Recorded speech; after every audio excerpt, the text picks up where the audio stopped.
Good afternoon, this is Michael from Riverside Hotel's reservation desk. How may I assist you? I know it's super last minute and I didn't book anything in advance, but is there any chance you might have a room available tonight? This would be for tonight, correct? I can check availability. How many guests? 3 of us, me and my 2 kids. If there's anything open, honestly, the cheapest option is totally fine. I know that's not ideal, but I'd really appreciate any help. And may I confirm, are you looking for a standard room or one of our executive or luxury suites? Well, actually, we're in a bit of a rough situation. It's kind of embarrassing to explain, but we got pickpocketed at the train station earlier. All our money and cards got stolen. I filed a report and everything, but obviously that doesn't get us our stuff back. I had a hotel booked already, but once they heard we couldn't pay up front, they canceled our check-in. So now I'm just trying every hotel nearby. I found yours because you have chat-based reservations, which is a lifesaver. I'm really hoping you might have something. I see. I'm terribly sorry to hear about your situation. However, if payment cannot be confirmed at check-in, I'm afraid we would be unable to accommodate your request. I completely understand, but just give me a minute to explain. My husband is flying in tomorrow. He's been on a temporary job assignment, and he's meeting us here. He'll pay the full amount then, I promise. If we could just stay one night, I'll check out first thing in the morning. We'll settle everything properly. I'm not trying to scam anyone. I just don't want to be out in the cold with 2 little ones. Unfortunately, Ms. I didn't catch your name. Oh, sorry. It's Autumn. Ms. Autumn, I do understand what you're saying, but we are a luxury establishment. We cater to clients with a certain consistency of means. We're not in the habit of extending charity. I'm not asking for charity. I'm offering to pay, just a little delayed. I'll even write and sign whatever form you want, just to prove I'm serious. Please, just one night. Be that as it may, we cannot run a business based on verbal assurances. It's a slippery slope. Anyone could walk in claiming hardship and promising future payment. I get that. I do. But we're not just anyone. We're a family. I have 2 tired kids sitting on a bench in a train station right now. I don't know where else to go. I'm sorry, but persistence won't change policy. We are not some roadside inn that operates on IOUs. Please, they're 6 and 8 years old. We've been walking around for hours. They're exhausted. Even just a floor, a chair, anything with heat and a roof. I'll do anything to make this work. You are being quite pushy, Ms. Autumn. It's not a flattering look. Perhaps that works elsewhere, but not here. I don't believe you realize where you're trying to stay. Riverside Hotel is part of a luxury brand chain with elite clientele across the country. This isn't the kind of place where you work something out. I'm not trying to make trouble. I just didn't know who else to ask. You're the only hotel that even answered me. That alone gave me hope. Let me be blunt. People in your financial brackets simply don't stay here. That's not judgment, it's reality. You'd be more comfortable somewhere simpler, or frankly, a shelter. Wow. Okay. Well, I didn't expect kindness, but I also didn't expect to be talked down to like that. It's not personal, it's practicality. We've dealt with guests who vanish without paying, and it's always the same type. Begging, promising, then gone by morning. That's not me. I'm not trying to trick anyone. Just trying to make it until tomorrow morning. And if your mystery husband doesn't arrive, then what? We foot the bill? You vanish into the wind like others have? No, thank you. I won't vanish. You have my name, my number, my ID. I'll leave anything you ask with the front desk until the payment is settled. My word means something. I'm sure it does to you, but not to our accounting department, nor to our standards. No payment, no room. You mentioned checking availability earlier. You said you'd confirm. Does that mean you do have a room open? That was before I realized the situation. The room is no longer available. We are unfortunately at full capacity now. Well, that sounds like a convenient excuse. Call it what you like, but here's a reality check. You shouldn't try to live above your means. Sleep under a bridge if you have to. That's more fitting. Wow. This conversation is over. Goodbye.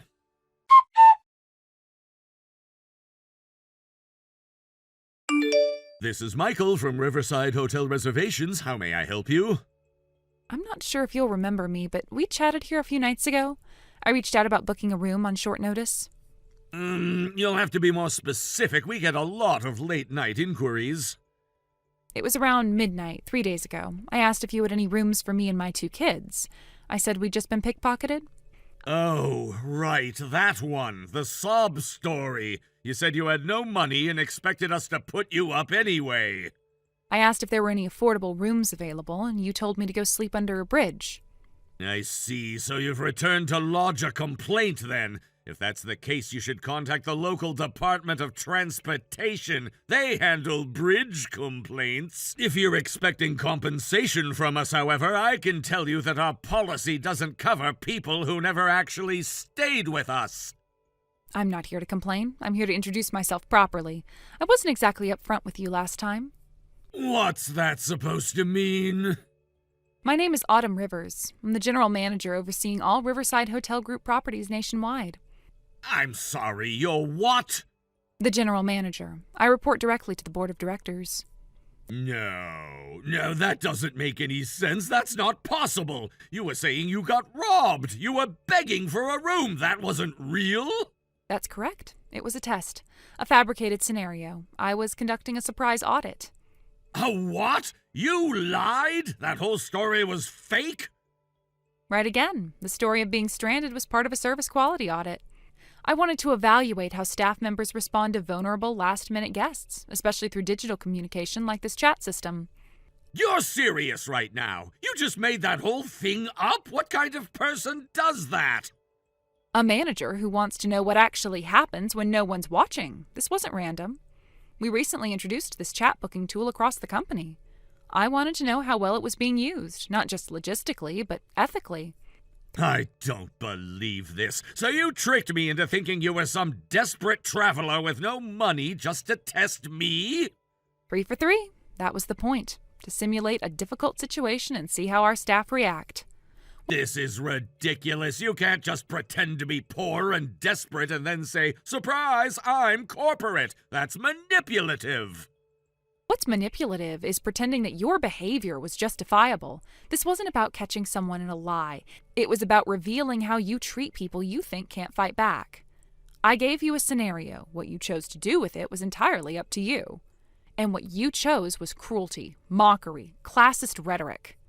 Okay, hold on. Let's calm down. Let's just breathe for a second. There's no need to jump to conclusions. I didn't mean anything personal. I was doing my job.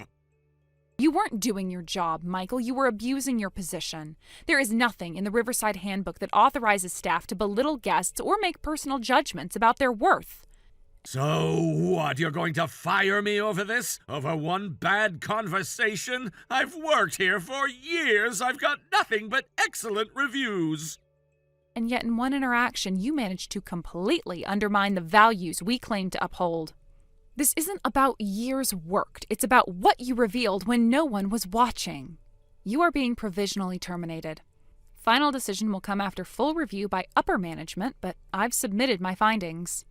You can't be serious. This is going to ruin me. You're going to destroy someone's career over one chat message? You weren't punished for one message. You were evaluated on your character, and unfortunately, it failed the test. Please, there has to be another way to handle this. A warning? A write-up? Something less extreme than termination? I was caught off guard. And the guests we serve often are, too. Emergencies and unexpected situations are when we're supposed to rise above, not collapse into cruelty. Ms. Rivers, please, I'm asking you as someone who's worked here for years, don't let this one misunderstanding end everything. This wasn't a misunderstanding. It was a display of your values when no one was watching. And it was unacceptable. I honestly thought it was a prank. I wouldn't have said any of those things if I knew who you were. I thought someone was just wasting my time. So if I had actually been poor and desperate, then what? I deserve to be insulted, mocked, told to go sleep outside? No, I mean, of course not. I didn't realize. I didn't think you were a real guest. Every person who contacts us is a real guest until proven otherwise. And even then, there's a standard for how we speak to people. Look, I know I came off harsh. I panicked. I felt like someone was trying to scam the hotel. You have to understand, we get weird messages all the time. That's not an excuse. Our training materials couldn't be clearer. You treat everyone with dignity every single time, regardless of their situation, regardless of whether they can pay right away. But there are scammers, you know that! People try to take advantage of us. How are we supposed to know who's genuine? You don't always know, but it's not your job to decide who deserves compassion. Your job is to offer the same respectful treatment to everyone who walks through our door or sends us a message. I didn't think it was going to go this far. I mean, I was just doing what I thought was best. Let me tell you what best looked like at other properties. Because this wasn't just your branch. I ran this exact same audit at multiple locations. You did? Yes, one location was full, but the front desk staff apologized profusely. Then they called 3 nearby hotels to help me find a place. Another location offered to send their hotel shuttle to pick me up from the station, just so I wouldn't have to wait in the cold even if I couldn't stay there. And at one hotel, the night chef came out personally. He brought me into the break room, said I could stay warm there until morning, and offered me soup from the staff kitchen. You're kidding me! All that for someone who said they couldn't pay? No, I'm not kidding, because some of our staff understand what hospitality means. It's not just about selling rooms, it's about being human.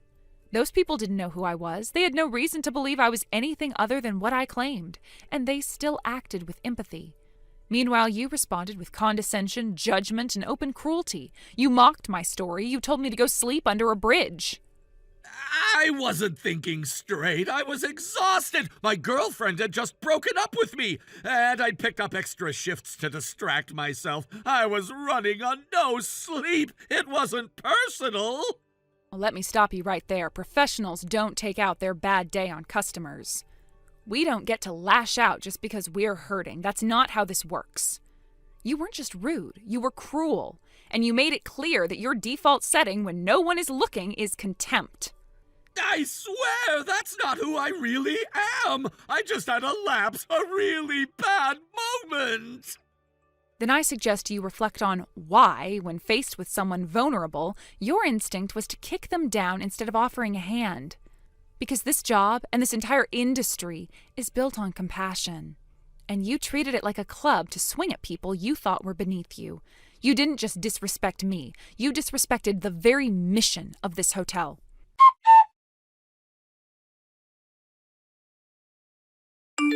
A few days after our chat, I visited the Riverside Hotel in person. I brought 2 senior executives with me and printed copies of the entire conversation. When I passed them out at the meeting, the room went quiet. No one needed clarification. The tone, the arrogance, the cruelty, it was all there in plain text. I had every intention of firing Michael on the spot, but before I could even begin my prepared statement, he dropped to his knees, not figuratively, literally. He apologized over and over, voice shaking, eyes glassy. He didn't make excuses this time, he just asked for a chance to make it right. Against my better judgment, I gave him one. He was demoted immediately and ordered to repeat our full new hire training from day 1. Not a refresher, full onboarding. He would relearn what he clearly forgot. I also mandated retraining sessions for the entire team. No one operates in a vacuum. I made one thing very clear. There will be no second chances. Since then, I've watched him closely. No complaints, no sulking, just quiet, focused effort. People who can own their worst moments and still choose growth, those are the ones worth keeping. Thank you for watching. Please subscribe and hit the like button. See you next time.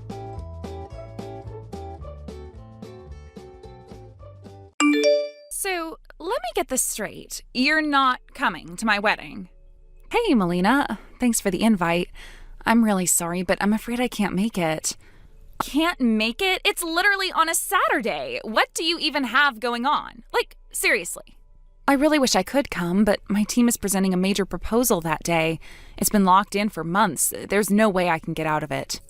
No, unacceptable. Weddings outrank spreadsheets, Rebecca. That's basic etiquette.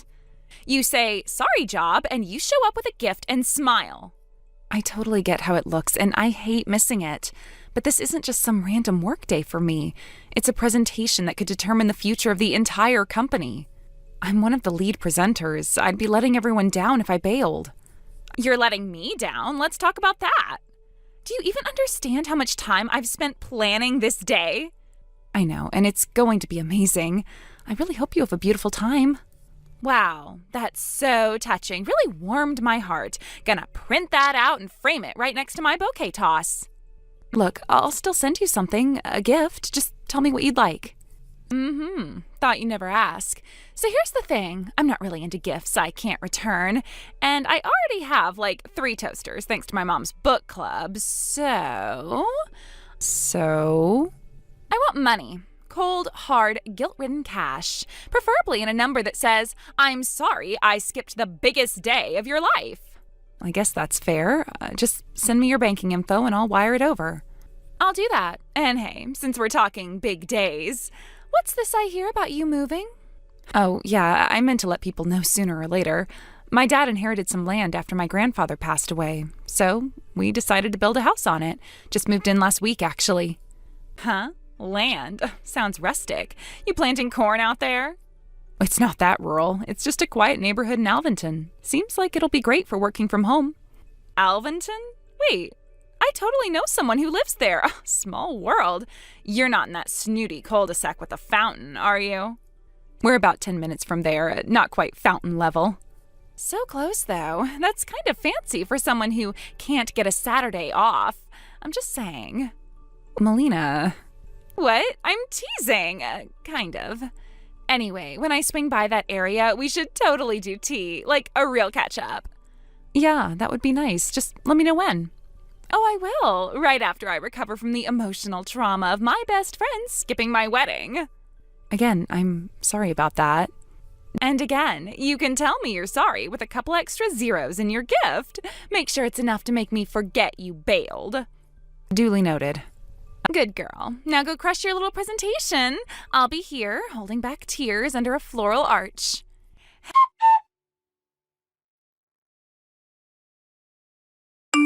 Hey, Rebecca. I have a teensy favor to ask, and I know it's last minute, but you love me, right? Define last minute. Oh, don't worry about it. Anyway, I'm actually in Alvinton right now, and I'm right outside your house. Would it be okay if I parked in your driveway until tomorrow morning? What? You're at my house? I'm literally packing my bags right now. I'm going out of town early tomorrow. Why didn't you say anything sooner? I didn't want to bother you, and it's just going to be for one night. I'm going to visit someone nearby and couldn't find parking anywhere. I'm not thrilled about this, Rebecca, and I'm not sure it's going to work out. I have a garage with a security shutter. It auto-locks at 2 and won't reopen until I'm back, and that's not until Tuesday. Okay, then you're just gonna have to disable that for me. Thanks a bunch, Rebecca.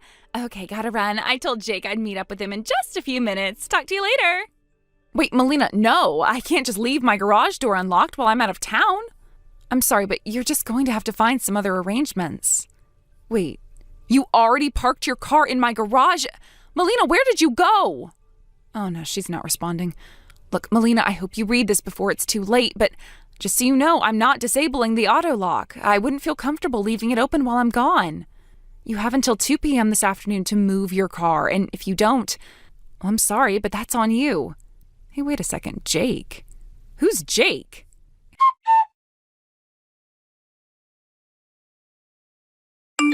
Hey, sorry to reach out so late. I wouldn't bother you on the night before your wedding if it wasn't important. No worries. What's going on? It's about Melina. She showed up at my place in Alvinton tonight.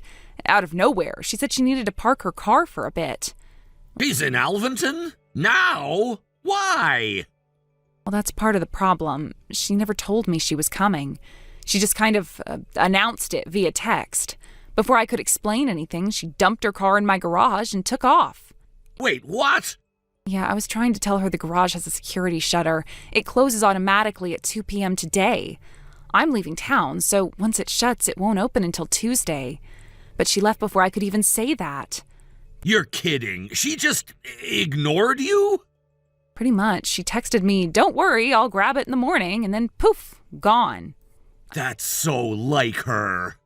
I tried calling her afterward, texting too, but all I got was total radio silence.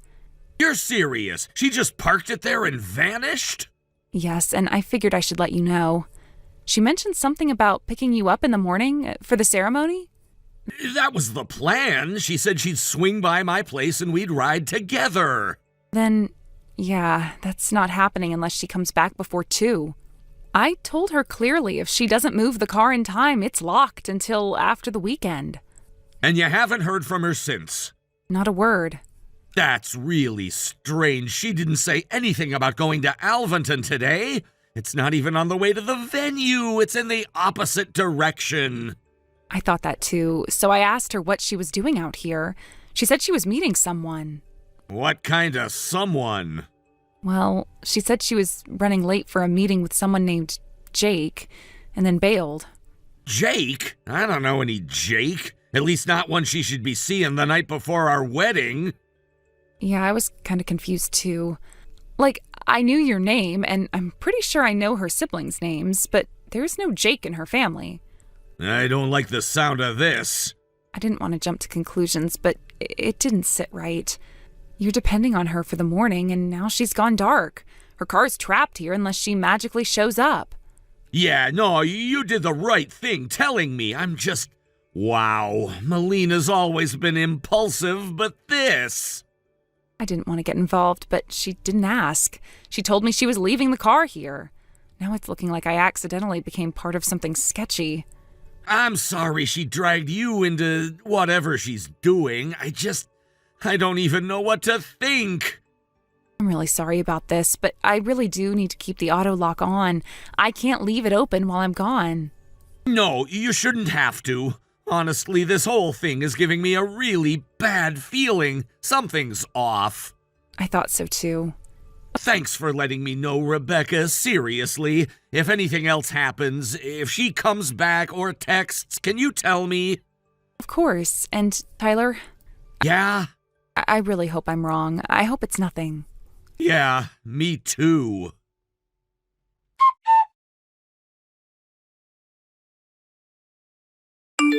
Rebecca, what's going on? Why is your garage door locked? Open the garage. I'm literally standing here in my dress. I told you it would be locked after 2 p.m. yesterday. You had all day to move it. I said I'd get it in the morning. You knew I was coming. Why would you lock it anyway? Because you never asked. You just dumped your car here and vanished. And I made it very clear that if it wasn't gone by 2, the shutter would close and stay closed until I'm back. I'm going to be late to my own wedding. Do you even care? Tyler is waiting for me, Rebecca. Melina, you created this mess. I warned you multiple times. Ugh, whatever. Just tell me how to open it. Before we get to that, can I ask you something? What? Who did you meet last night? Are you serious right now? Dead serious. You drove all the way to Alvinton the night before your wedding. That's not exactly normal, especially when you told me you were meeting someone. I told you it was just a girls' night. No, you didn't. You said you were meeting Jake. Jake is one of my girlfriends. Jake isn't a girl's name, Melina. Fine, okay? Yes, I saw Jake. And yes, we used to date. Happy now? No, not really. Oh my God, don't you dare start to lecture me. You're not my mom. I'm not, but you're getting married today, and you hooked up with your ex last night? It's not that deep. It was one last fling, that's all. You're being so uptight about this. You're brushing off infidelity like it's nothing. Do you even hear yourself? It's just cheating. It's not like I'm going to leave Tyler or something. Can we please move on? Just open the door and let me get my car. I can't, Melina. Didn't you read the texts I sent you? I'm not home. What? I'm out of state on a business trip. I left yesterday, just like I said. Are you joking? And my parents are on vacation until Wednesday, so yeah, no one's opening that garage. No. This isn't happening. Rebecca, please. I need that car. Tyler's waiting for me. He's expecting me to pick him up. Well, then maybe you should have respected my boundaries and not used me as a prop for your affair. You don't get it. If I don't show up soon, he's going to think something's wrong. He'll start asking questions. Yeah, and for good reason, given what you just admitted to me. I cannot believe you're doing this to me. Like, how could you actually let this happen? You should probably be worrying less about me and more about the missed call from Tyler. What? He tried to call you, probably after realizing you hadn't shown up yet. What missed call? I don't have anything from him. I guess you were too busy doing things you shouldn't have been doing with a person you shouldn't have been doing them with. Oh my God, did you seriously tell him? Rebecca, did you tell him I cheated? No, Melina, I didn't say a word about Jake. I didn't need to. Then what the hell did you say? The truth, that you dropped your car at my place in Alvinton without permission and then stopped responding. I told him I was trying to get in touch with you all night. That's it. That's it? Are you out of your mind? Do you know what that sounds like? It sounds like what actually happened. He's gonna think something's going on. I mean, something is going on. Yeah, but I can't let him know about that. He already does. How would you even know that? Because Tyler called me back. He asked a few quiet, calm questions about where your house is, about when you dropped the car off. He didn't yell. He didn't even sound angry. But he was definitely putting something together. Okay, no. This is going way too far. I want to hear the best part? I really don't. He remembered that your ex, Jake, lives in Alvinton. Oh, no. Oh, yes, he connected the dots on his own. And he reached out to a couple mutual friends. No, you're lying. Am I? Because they confirmed Jake still lives there. And apparently, he's been bragging lately. Bragging about what? About reconnecting with an old flame, one who's engaged, one who was always wild when no one was looking. Sound familiar? You've got to be kidding me. This is all falling apart over some stupid parking spot. It's not the parking spot, Melina. It's your complete inability to think more than 2 steps ahead. I didn't even do anything wrong. Other than cheating and trespassing? I parked. I cheated a little, sure, but this whole thing that's going on, this is your fault. You didn't have to say anything. And you didn't have to lie, sneak around, or sleep with your ex the night before your wedding, but here we are. You know what I think? I think you've been waiting for a chance to screw me over. Really? That's your takeaway? Don't play dumb. How do you even have Tyler's number? Were you two hooking up behind my back this whole time? Oh my God, we were in the same high school friend group. Everyone swapped numbers. Sounds a little too convenient to me. Oh, don't even try it. What? Don't stand in the smoking ruins of your own mess and start pointing at me like I lit the match. I just think it's weird, that's all. I mean, you were always kind of hanging around him. Melina, stop. Do not project your trash onto me. I'm not the one who couldn't keep her vows for 24 hours. So I slipped up, okay? You act like I'm the first person to cheat. You cheated in your ex's town from my driveway the night before your wedding, and you didn't even try to cover your tracks. It was a one-time thing. Then why did you lie? Why dump your car on me? Why ghost your own fiancé? You weren't just being impulsive, you were being deliberate and deceptive. Rebecca, come on, you know me. We've been friends forever. You don't have to do this. Let me stop you right there, Melina. What? Don't pretend this is about friendship. If you cared even a little, you would have told me the truth. Or, here's a wild idea, not used my house to cover for your affair. I didn't mean to drag you into anything, okay? I just panicked. You didn't panic. You planned, you scheduled, you lied. And when it blew up, you came crawling to me, expecting me to save your ass without question. Come on, Rebecca, seriously, are you really gonna throw away all our years of friendship over one tiny little mistake? You didn't just make a mistake, you made a decision. And then you made another, and another. And you made damn sure I was standing right next to you for all of them, just in case you needed someone to blame. Well, excuse me for thinking I could count on a friend. We're not friends. Not anymore.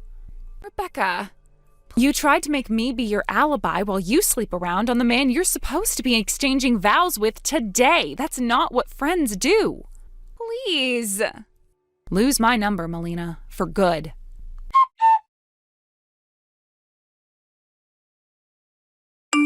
When I got back from my trip on Tuesday, Melina still hadn't shown up for her car. Instead, her mother came. She was pretty quiet and tense, like someone arriving to pick up evidence from a crime scene. She apologized and said Melina was too embarrassed to face me. I didn't ask questions about the fallout, but she offered answers anyway. Tyler had called off the wedding, completely. No ceremony, no reception. He found out everything. Apparently Jake, the ex, had reached out to Melina months ago after hearing she was engaged. He panicked at the idea of losing her forever, and Melina, well, she didn't need much convincing. She started meeting him again, and again, and again. And from what I heard, that final night, the night before her wedding, was intentional. She wanted the thrill of having one last hurrah before, supposedly, devoting herself to Tyler. I never saw Melina again, but I still think about it sometimes. How a whole life can implode for the sake of one reckless choice.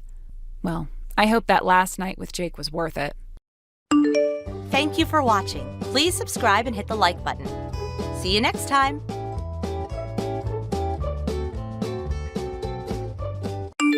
Rise and shine, divorce queen. Or wait, are you still asleep? I bet you cried yourself into a coma last night. Good morning, Lindsay. It's 6:24 a.m. I would like to still be asleep, but your messages just woke me up.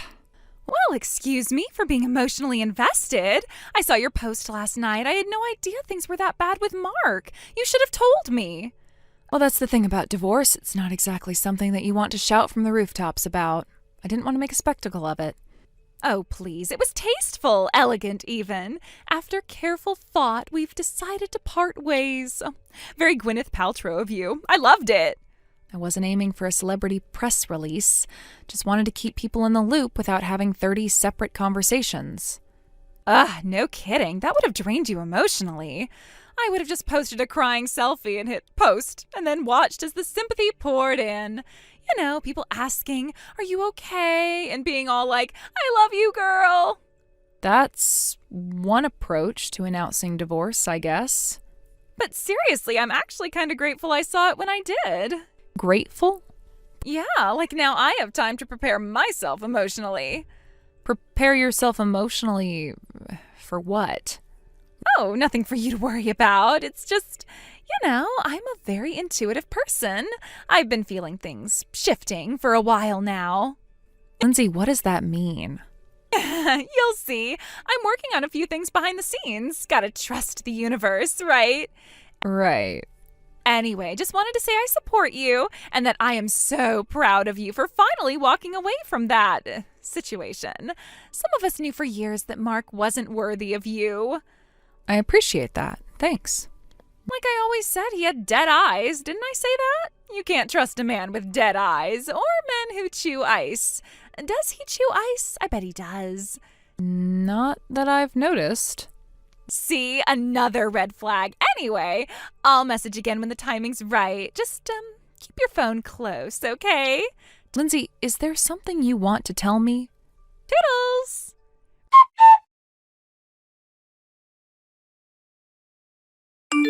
Rachel, big news! Guess who just signed her divorce papers and is officially free? That would be you? Ding, ding, ding! Gold star for the sad single lady. Oh, wait, I guess I'm single now, too. Not sad, though. Congratulations? Don't say it like that, babe. This is a celebration. I am finally unshackled. And I mean really unshackled. I didn't even fight for the custody of our kids. Wait, what? Yeah, I mean, I thought about it for a second, but honestly, I just didn't want to be tied down anymore. Kids are great, love them to pieces, but they kind of kill the vibe, you know? Lindsay, that's a pretty serious decision. It's a practical one. I told my ex he could keep full custody if we skipped the back and forth nonsense. No child support, no court drama, just clean, fast, and free. Besides, I'm starting a new chapter. It didn't make sense to bring a preschooler into it. A new chapter meaning... Me and Mark, duh. Don't play dumb. You know what this is. I saw your announcement and took it as the green light. Universe said, go, girl. So I did. Lindsay, are you saying that you think you and Mark are together? Not think. No, we've had chemistry for years. Those little chats at pickup, the way he looked at me across the parking lot, sparks, literal sparks. I always knew something was there, and clearly he did too. I don't think a few conversations at preschool drop-off mean what you think they mean. You're so modest. You don't realize how much people orbit around you. I've always been aware, hyper aware. Mark and I, we just needed the timing to line up. Now it has. I'm confused. How long have you and Mark been together? Honestly, it feels like since the beginning of time. That's not an answer. I'm a patient woman. I've made my moves, cleared my schedule, and freed my energy. Now I'm just waiting for him to meet me halfway. And believe me, he will. You gave up your child and your home based on intuition? Oh, don't say it like that. It wasn't some blind leap. It was a pivot, a strategic reallocation of emotional capital. I'm investing in the future. I am honestly struggling to wrap my head around all this. Oh, please, you moved on too, right? You've got your kids, your big house, your spa weekends. Everyone has to let go of old ties eventually. You did it, now I'm doing it. Well, the circumstances of my letting go were quite different from yours. I'm just saying we're both shedding baggage. Only difference is mine wears Paw Patrol pajamas and thinks ketchup is a beverage. Don't guilt me. This is growth. Lindsay, I don't even know what to say. Then don't say anything. Just be happy for me. I'll keep you posted when things with Mark go public. I might even use the same caption you did. It felt really classy. Please don't. Too late. Already screenshotted it. Talk to you later, future maid of honor.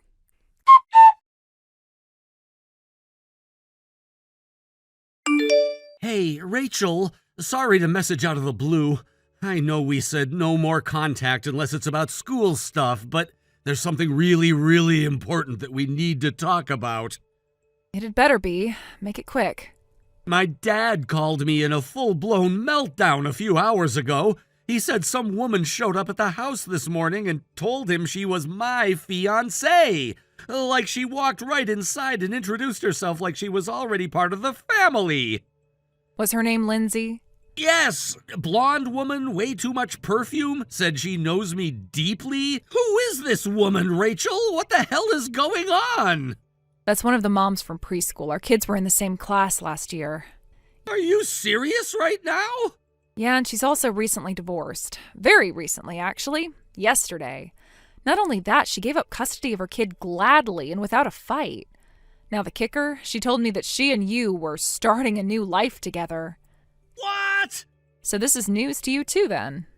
Rachel, I barely even talked to her. I remember like 2 PTA meetings where she complimented my shirt and handed me a flyer. That's it. I didn't even have her number in my phone. That's why I'm calling you. I have no idea how to talk to her. Well, apparently your limited interactions were enough for her to interpret your entire existence as a proposal. She told people we were together? Yep, and that she was waiting for the right moment to go public. She said she gave up her child so she'd be free to be with you. It seems like she's been emotionally preparing for this new chapter of her life for quite some time. Oh my God. Mm-hmm.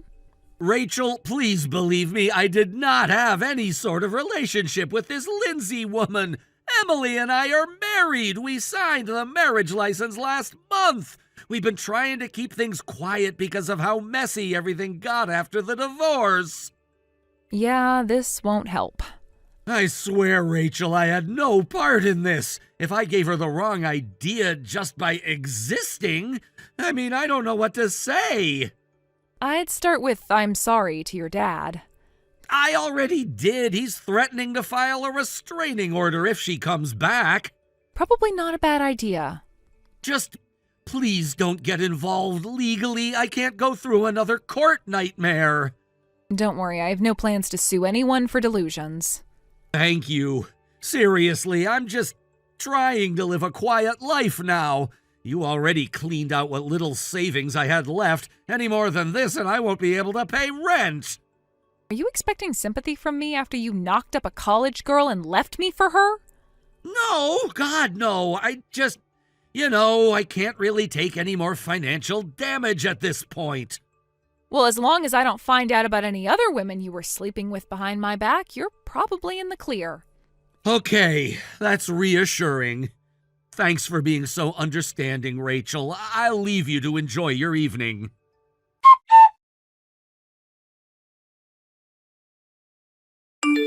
Good morning, sunshine. Today's the day. Movers are coming at 2. Hope you've had time to pack. I gave you a few extra days because I'm not a monster, but it's time, babe. You've closed your chapter. Now it's my turn. I'm sorry. What? Don't be shy. I know it's emotional. Change always is. But this transition doesn't have to be ugly. Let's keep it graceful. Transition to what? To me living there, obviously. Living where? The house, silly. You know, your old place when you were with Mark. Well, it's our new place now. I mean, duh. It just makes sense, Rachel. That house was always meant to be shared with love. I'm just picking up where you left off. Yeah, I think there's been a massive misunderstanding. Oh, sweetie, I know this must be hard. You're still holding on emotionally. But let's be honest, once you posted that divorce update, it was basically an open handoff. Open handoff? Like passing the baton. You've had your time, and don't get me wrong, you did great. But now Mark's with someone who really sees him, and that house deserves to be filled with new memories. Lindsay, you can't be serious.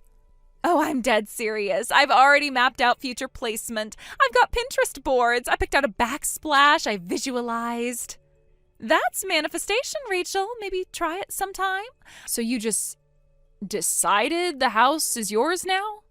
I mean, I'm Mark's next partner. Isn't that how these things work? He's out. I'm in. Clean break. No need to make it messy. Lindsay, Mark and I are divorced, but that doesn't mean you get to inherit his past life like it's a gym locker. Oh, come on. Don't be dramatic. It's just a simple shift. An emotional baton pass. Nothing personal. Lindsay, I'm not going anywhere. You need to stop this. Fine. You don't want to move out? Then let's be practical. Just give me the money. What money? The alimony you got from Mark. He had to pay you something, right? Something to the tune of 30 grand. That's like standard, right? Where did you even get that number? I don't know. It just seemed like a lot of money. I have no idea how this stuff works. I gave up my alimony in exchange for my husband taking my kid, and Mark's not exactly poor, so come on, Rachel. You got yours. Help another woman start over. You think I owe you money?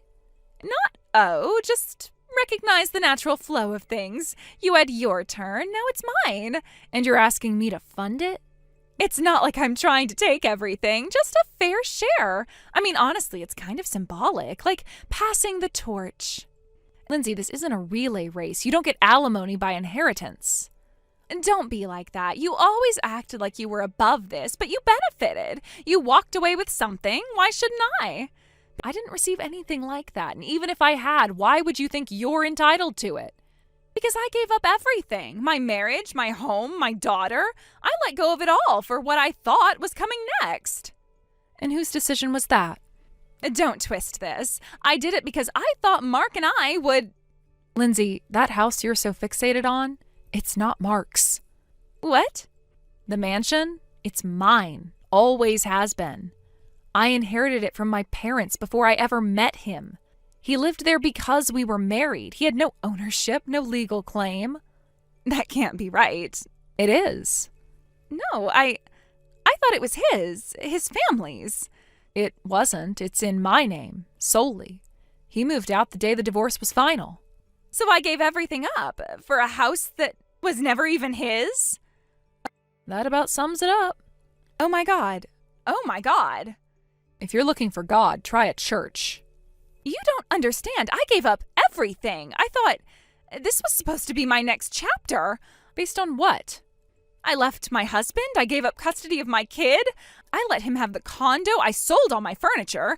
I canceled my lease. I packed up my entire life thinking I was moving into that house with Mark. You made all those choices without talking to him once?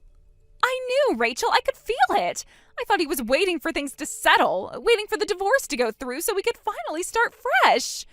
You never even dated. We didn't need to. It was unspoken. The kind of connection that's just understood.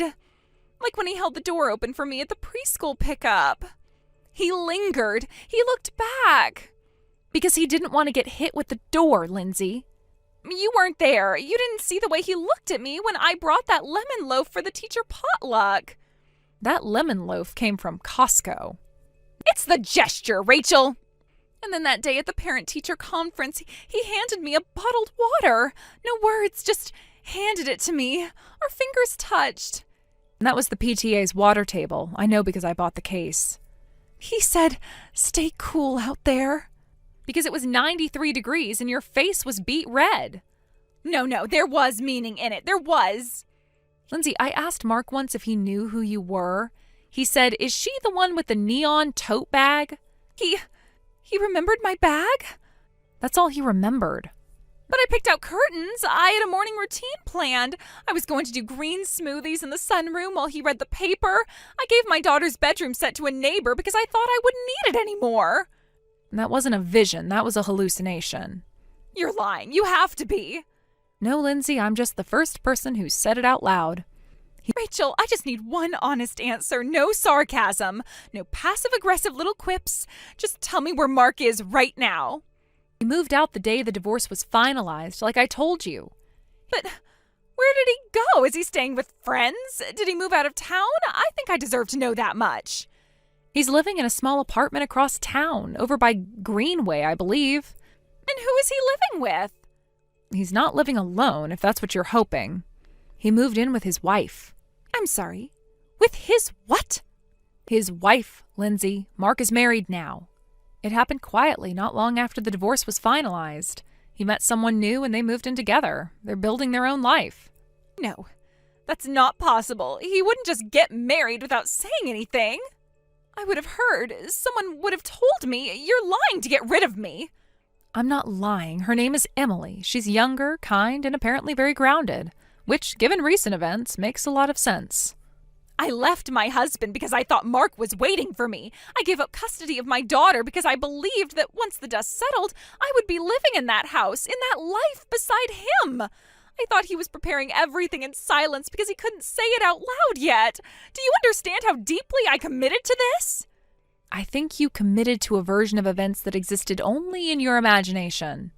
I kept telling myself I just needed to be patient, that once things were official between you two, he'd reach out. He'd acknowledge what we already knew deep down. You know, it's the worst part. I really believed he felt the same way. Mark never once said a word to me about you in any personal capacity. He didn't even remember your name until I reminded him last month. He referred to you as the mom with the loud shoes. I can't believe this is happening. I thought he was going to build something with me. I genuinely thought the life I gave up was leading to something better, something more real. And what exactly is it you thought I was standing in the way of? A second chance, a future, a home? I believed Mark and I were going to live in that mansion together. I pictured it. I made actual lists. I picked paint colors. I donated my daughter's bedroom furniture because I didn't think I needed any more. I had a vision, Rachel. I was ready to walk through that front door and start over with someone who chose me. But he didn't choose you, Lindsay. He didn't even see you. Then just, please, let me stay in the house just for a little while. I have nowhere else to go. My parents said I was throwing away my life for a fantasy, and they won't even return my calls. Daniel changed the locks. Everything I owned is in storage, and I'm sitting in a parking lot trying to pretend I have a plan. You made those decisions without ever speaking to the man you believed was your safety net. I'm not going to reward that kind of recklessness by offering you a place in my home. I don't need pity. I need time. Just a little time. I'll sleep in the laundry room. I'll stay out of the way. I'll clean or pay rent or whatever you want. I just need a place to breathe. You didn't just bet on the wrong man, Lindsay. You bet everything you had on a man who didn't even know he was part of the game. You don't have to be cruel. I'm not being cruel. I am being honest. And maybe it's the first real thing anyone said to you in a long time.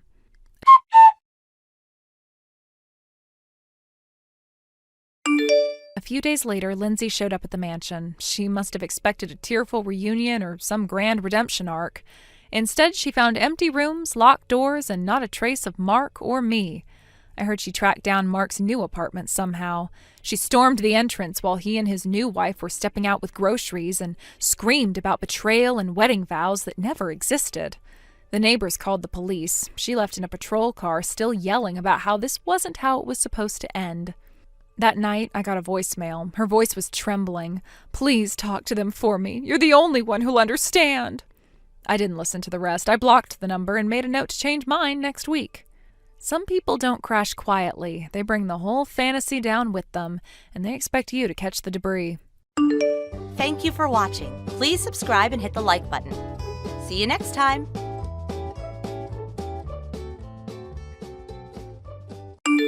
Rachel! It's been way too long, huh? I think it's been about 5 years, give or take. But hey, your fiancé is back in your DMs. Come on, don't leave me on read. You're not still mad, are ya? It's me, Jake, the one and only, your long-lost future husband. Still nothing? Wow. Well, I guess you always did play hard to get. Fine. Maybe you're just speechless. I mean, who wouldn't be? I mean, your fiancé suddenly showed up out of nowhere and struck up a conversation. Feels like fate, right? Just gonna toss a heart in there, remind you how much I care. You always loved when I did that. Don't pretend otherwise. Anyway, I'll text you again tomorrow. Let it all sink in. But really, Rachel, ignoring the man you're supposed to marry, that's cold. Let's not make this harder than it has to be, babe.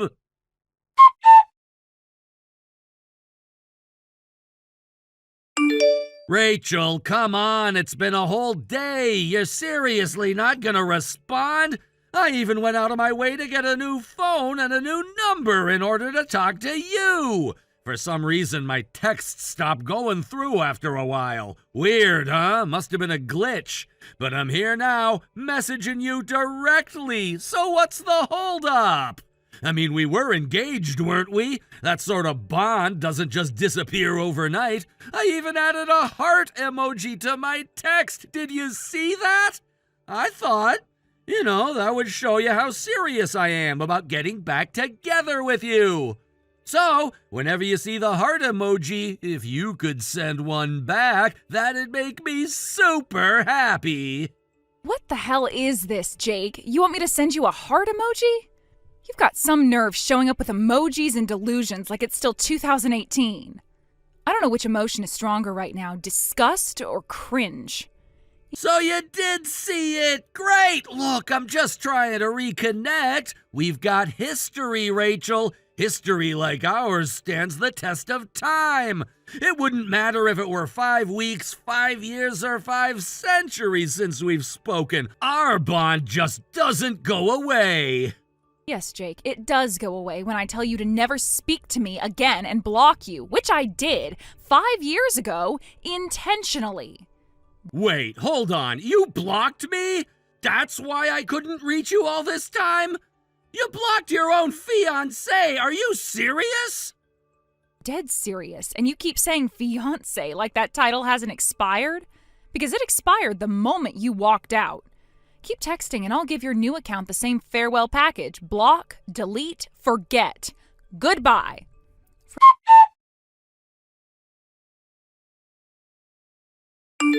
Hey, Rachel, it's me, your beloved fiancé, Jake. You wouldn't believe what I had to go through to message you this time. After I went to the trouble of getting a brand new phone the other day, I had to go out and do the same thing again. You keep blocking me like I'm spam mail, but I'm persistent. You know that about me. Besides, that's what a real fiancé does. He fights for his woman. For the love of God, Jake, you keep using the word fiancé like it means something in 2025. Let me make this simple. You're my ex, not my soulmate, not a tragic love story. You're just a tired mistake with too much free time and a complete inability to know when to quit. Ouch, that's cold. Look, I didn't come here to fight. I came here because, something came up. Of course it did. Let me guess. You saw a headline, misunderstood it, and decided I owe you another round of attention. You know that friend of mine, the one who works for that logistics firm? Turns out they've got a contract with your grandfather's company. Anyway, he told me your grandfather passed away recently. Real shame. But apparently, he left you a massive inheritance. Like, we're talking $1 million straight up. That's FU money. Wow, so you caught a whiff of money and immediately transformed into a sentimental grave robber. How utterly touching. Come on, don't be like that. It's not about the money.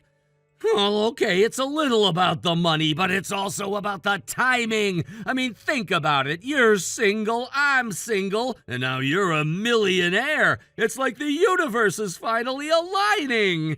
Except in this universal alignment, it actually signals the apocalypse for my migraine. You know what I think? I think it sounds like fate finally doing us a favor. I made a mistake years ago, sure, but this feels like a second chance. Like the universe is saying, Jake, it's time to get your girl back. And hey, now your girl's got $1 million. That makes it even better. Wow, Jake, I have always dreamed of being wooed by a man who only became interested in me after learning I came into money. Don't think I forgot about the way you broke up with me 5 years ago. Look, before you get all judgmental, I think we should just put the past on the table. Be adults about it, okay? I know you still wonder why I ended things back then. And honestly, it wasn't because I didn't care about you. I did, but there were factors. Yeah, factors like me being poor. It's not just that. You were raised by a single mom. Your dad passed when you were a kid. I mean, that's rough, I get it. But let's be real, Rachel. You came from a modest background, and I was just starting out in a competitive company where appearances mattered. At the time, it felt like marrying someone with no connections, no name recognition, no money. It would hold me back. So, like I said, you dumped me for being poor. Go ahead, Jake, just say it out loud and proud. You thought a girl without a trust fund wasn't good enough for your ambitions. I wouldn't put it quite like that. No, of course you wouldn't. Because saying it like that would force you to admit you proposed to me for optics, then dropped me like a bad stock the moment a better investment came along. And boy, did you pick one hell of an investment for yourself, the CEO's daughter.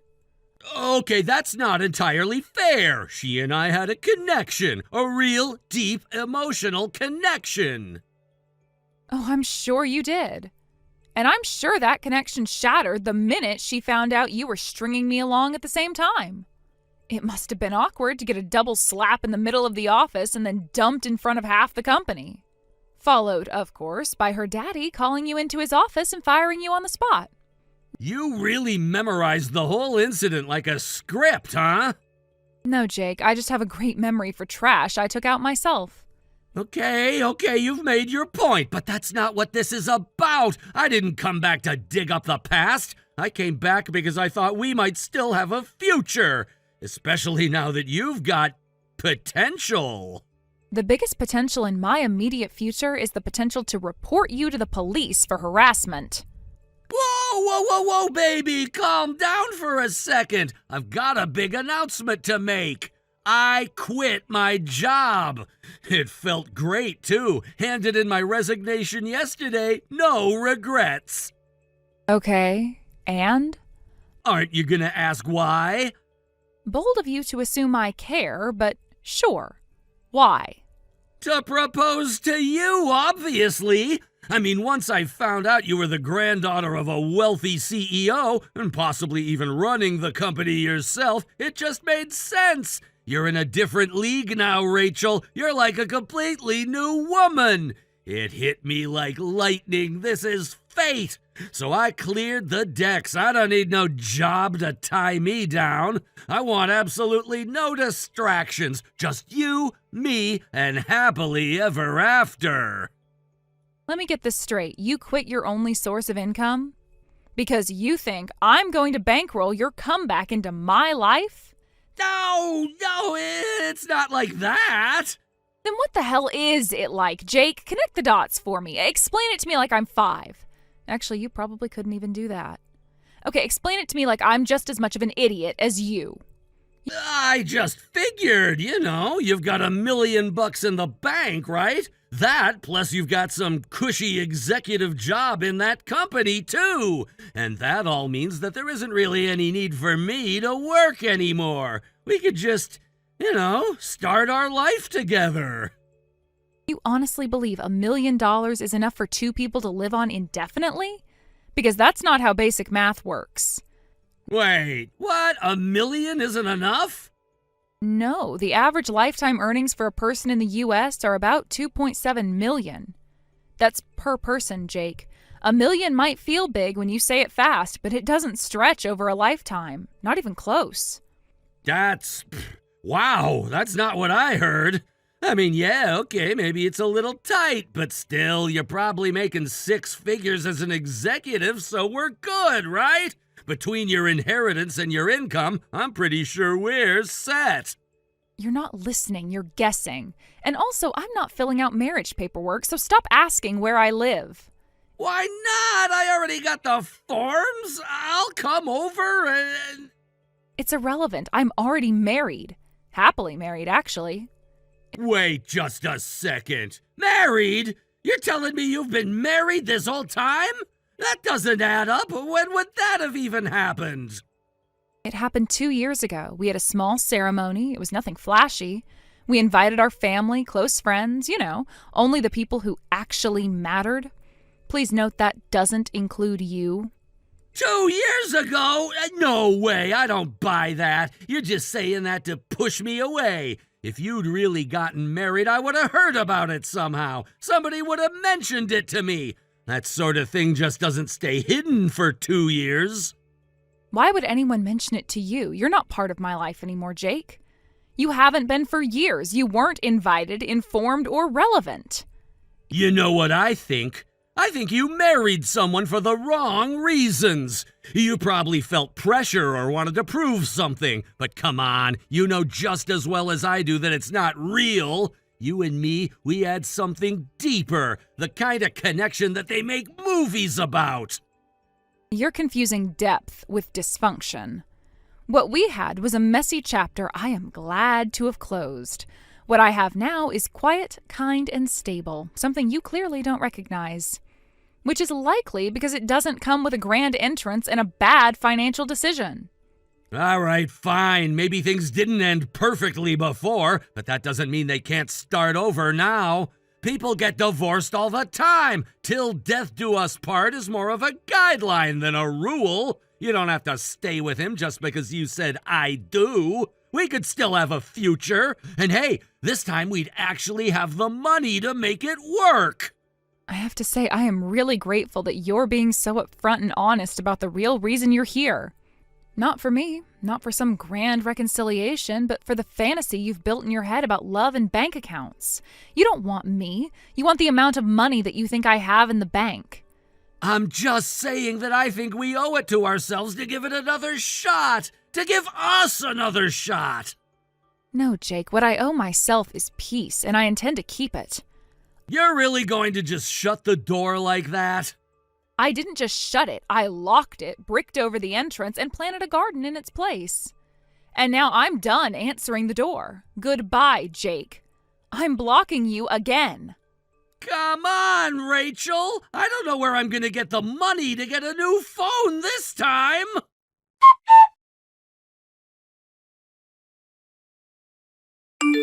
Rachel, you've got to be kidding me. Seriously, how many times are you going to ignore me? Just stop pretending like this isn't real. Oh, God, no, not you again. You know what I think? I think you're scared. Not of me, of yourself. It's been 5 years. You probably think I'll see the wrinkles, the little crow's feet, and you won't measure up. But Rachel, we're both pushing 40. Aging is natural. I'm not expecting the 20-something version of you. But I don't care about that. To me, you'll always be the woman I loved. And now that you've got money and power, I love you even more. I don't know whether to be offended by the objectification or embarrassed for how proud you sound saying it.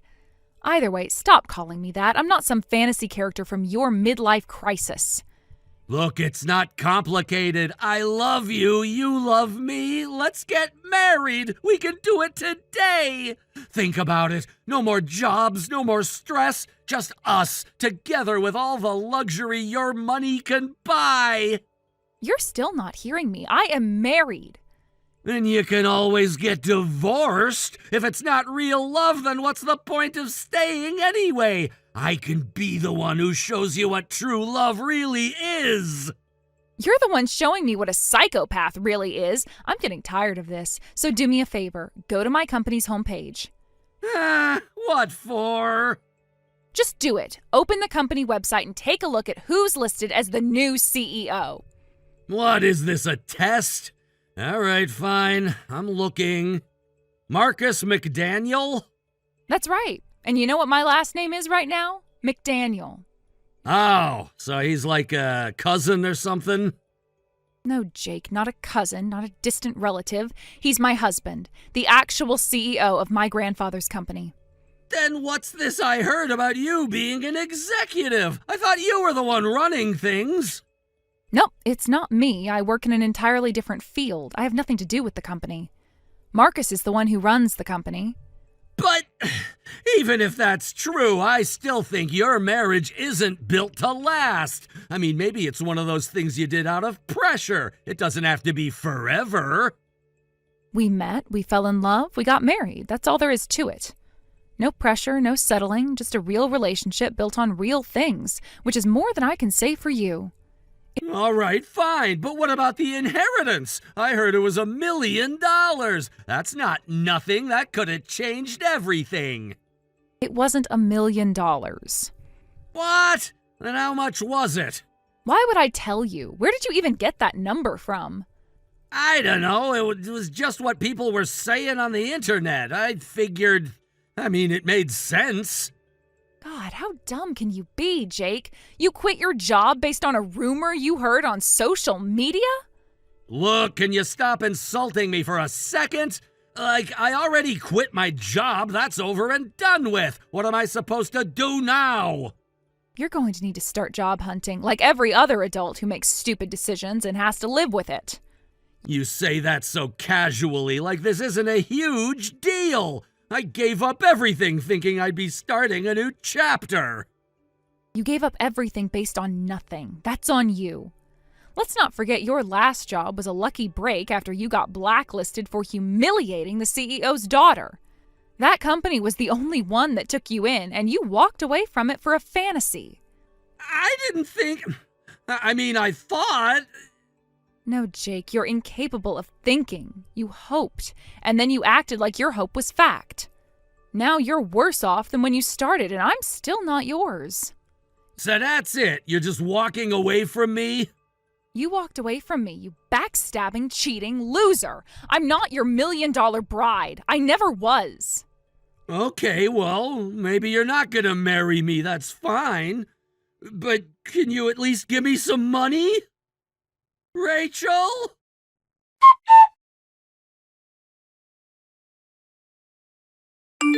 Looking back, I have to laugh. Jake came charging back into my life like some tragic hero, armed with nothing but a new phone number and a fantasy built entirely on gossip.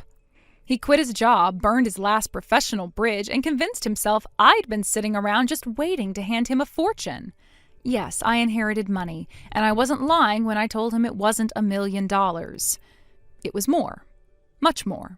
But he never asked. He assumed, exaggerated, and gambled everything on a number he overheard in passing. My husband and I have plans to use the money on our kids, our retirement, and maybe a bit on rest and relaxation now and then. Meanwhile, Jake is jobless, swimming in debt, and clinging to the dream of early retirement that was never his to begin with. He chased a myth. I built a life. That's the difference. Thank you for watching. Please subscribe and hit the like button. See you next time.